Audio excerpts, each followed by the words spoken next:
दोस्तों आज हम आपको बताएंगे कि एक कमांडो की ट्रेनिंग इतनी खतरनाक और सख्त क्यों होती है। दोस्तों एक कमांडो 10,000 सैनिकों के बराबर होता है। घने और खतरनाक जंगलों के बीच जहरीले सांपों से निपटते हुए इसे दुश्मन द्वारा कब्जाई जमीन को वापस छुड़ा लाना आसान लगता है।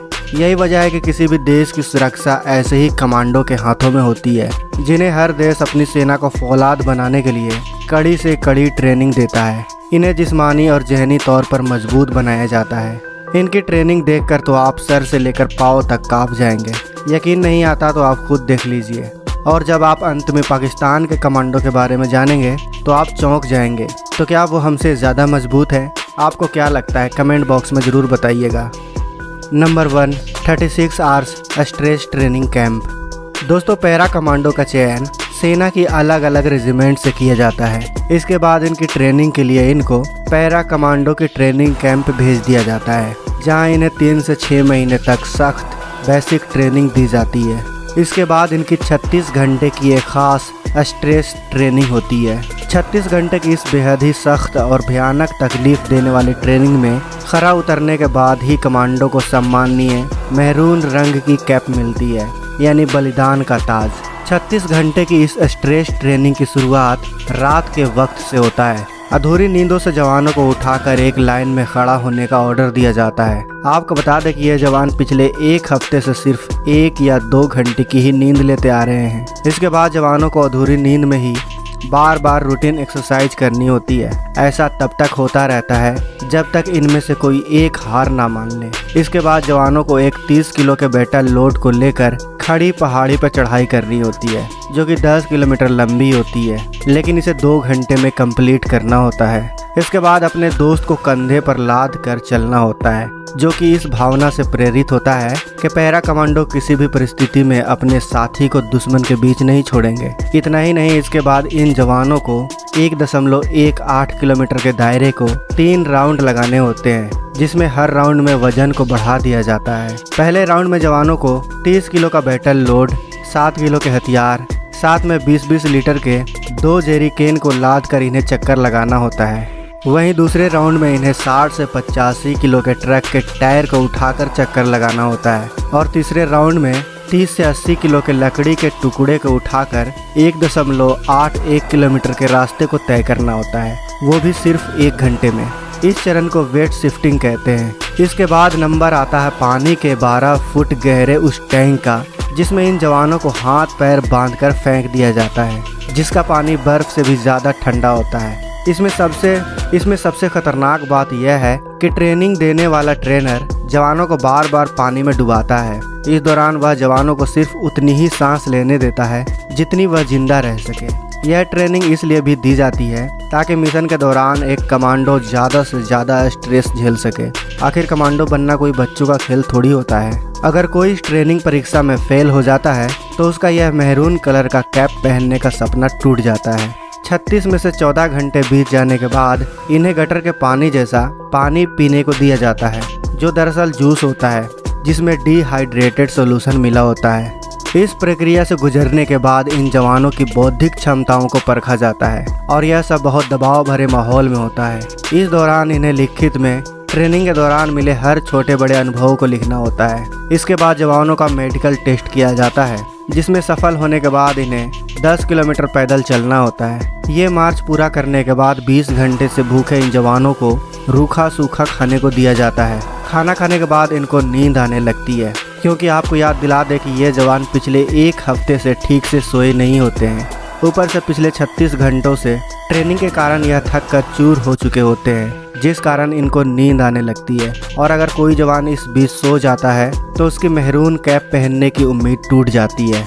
दोस्तों इसके बाद जवानों को 5 घंटे के लिए जंगल में छोड़ दिया जाता है, जहां इनके लड़ने की क्षमता का अंदाज़ा लगाया जाता है। इसमें सफलता पाने के बाद इन्हें कीचड़ में उतारा जाता है, जहां इन्हें कीचड़ में लथपथ रहते हुए हथियारों के साथ दौड़ना होता है, जो कि इनकी 36 घंटे की ट्रेनिंग का अंतिम हिस्सा होता है। इसके बाद इनके सर पे मैरून कलर के टोपी का ताज सजा दिया जाता है। Number 2, Vietnam special force. दोस्तों इस ट्रेनिंग की शुरुआत कांटेदार तारों पर नंगे पैरों से चलने से होता है। फिर इन जवानों को इन नुकीले तारों पर लिटा दिया जाता है। इतना ही नहीं, इनके ऊपर से बाकी के जवानों को भी गुजारा जाता है। इसके बाद इन्हें शारीरिक रूप से मजबूत बनाया जाता है।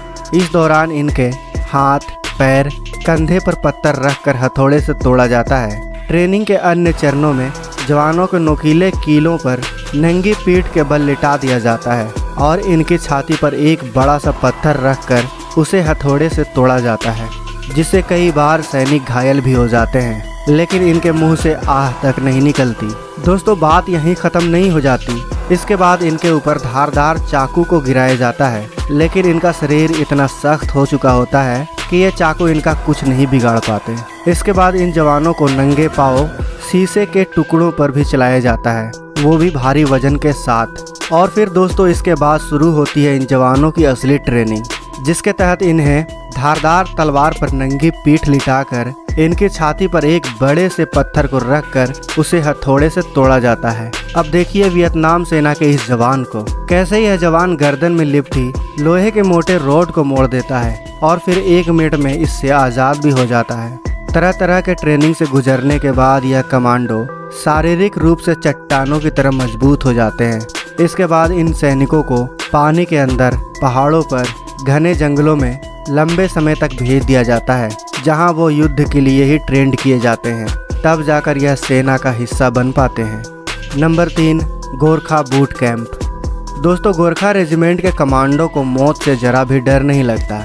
ये वही हैं जिन्होंने द्वितीय विश्व युद्ध में हिटलर से टक्कर ली थी। गोरखा कमांडो जान कुर्बान करने में हर वक्त तैयार रहते हैं। इनकी भर्ती के लिए हर साल बूट कैंप का आयोजन किया जाता है, जिसमें लगभग 10,000 से ज़्यादा जवानों को चुना जाता है, मगर इनमें से कुछ ही योग्य निकल पाते हैं, जिन्हें कई तरह की सख्त ट्रेनिंग से गुजरना पड़ता है, जिसमें 25 किलो के वजन के साथ पहाड़ी पर चढ़ाई शामिल है, जिसे 1 घंटे में पूरा करना अनिवार्य होता है। रेस में सफल होने वाले इन्हें बेसिक ट्रेनिंग देकर बेस कैंप भेज देते हैं। यहीं से गोरखा दुश्मन के लिए फौलाद बनकर बाहर आते हैं। यही वजह है कि इनकी खुखरी बिना दुश्मन के सर कलम किए वापस म्यान में नहीं जाती। आपको बता दें कि गोरखा कमांडो सिर्फ भारतीय सेना में ही नहीं, बल्कि यह नेपाल और ब्रिटेन आर्मी में भी है।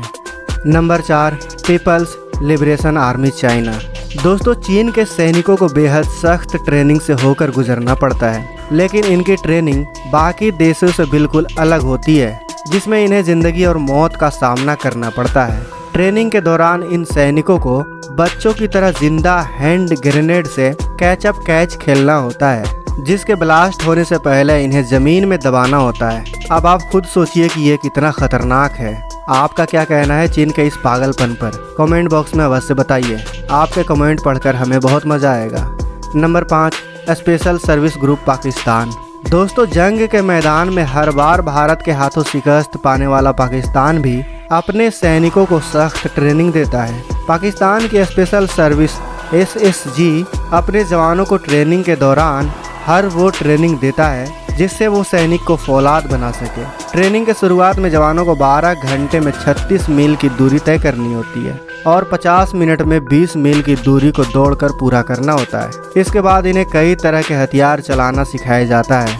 जब ये इसमें ट्रेंड हो जाते हैं, तब इन्हें पहाड़, नदी और जंगलों में भेज दिया जाता है, जहां ये अपने युद्ध कौशल को और मजबूत बनाते हैं। इसके अलावा इन्हें भूखा भी रखा जाता है, ताकि यह भूखे पेट भी दुश्मन से लोहा ले सके।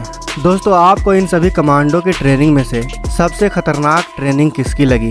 हमें कमेंट बॉक्स में अवश्य बताएं। साथ ही हमारे देश के इन जाबाज कमांडो के लिए वीडियो को लाइक और शेयर जरूर करें। मिलते हैं अगले वीडियो में। जय हिंद, जय भारत।